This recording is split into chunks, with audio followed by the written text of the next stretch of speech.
सर्वोच्च नेता का चयन किसी साधारण राजनीतिक प्रक्रिया का हिस्सा नहीं है। यह एक धार्मिक संवैधानिक ढांचे के भीतर तय होता है। इनका चुनाव हर 8 वर्ष में, ध्यान रखिएगा, हर 8 वर्ष में जनता द्वारा किया जाता है। देश की जनता चुनती है, ईरान की जनता चुनती है। लेकिन यह चुनाव पूर्णतः खुला नहीं होता। इनके उम्मीदवारों को पहले गार्जियन काउंसिल से अनुमोदन प्राप्त करना होता है। गार्जियन काउंसिल जो स्वयं एक शक्तिशाली संवैधानिक कॉन्स्टिट्यूशनल बॉडी है। उम्मीदवारों की पात्रता की जांच, कौन कैंडिडेट होगा, इसकी जांच और अयोग्य भी ठहराने की शक्ति गार्जियन काउंसिल में है।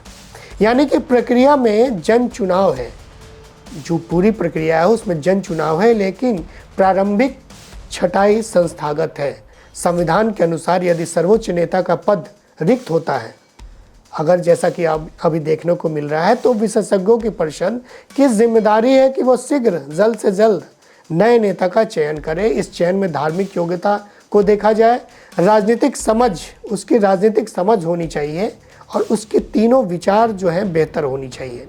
ईरानी कानून इस स्थिति के लिए भी प्रावधान देता है।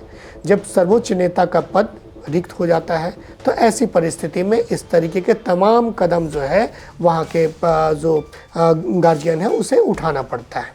इस परिषद में 3 सदस्य होते हैं, जिसमें ईरान के प्रेसिडेंट होते हैं, देश की न्यायपालिका यानी कि जुडिशरी के प्रमुख होते हैं और गार्जियन काउंसिल का एक मेंबर इसमें शामिल होता है। यह व्यवस्था सत्ता के शून्य को, जो फिलहाल दिख रहा है सत्ता के शून्य को रोकने के लिए बनाई गई है। ईरान के इतिहास में सत्ता परिवर्तन का उदाहरण केवल एक बार, सिर्फ एक बार देखने को मिला है। साल 1989 में ग्रैंड अयतुल्ला रुहुल्लाह खोमैनी के निधन के बाद अली खामनेई का सर्वोच्च नेता चुने गए।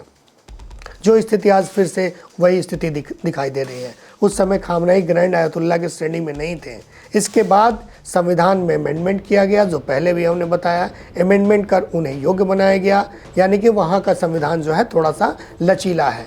यह घटना इस बात का संकेत देती है कि ईरान की राजनीतिक धार्मिक व्यवस्था आवश्यकता पड़ने पर संवैधानिक बदलाव किया जा सकता है उसमें।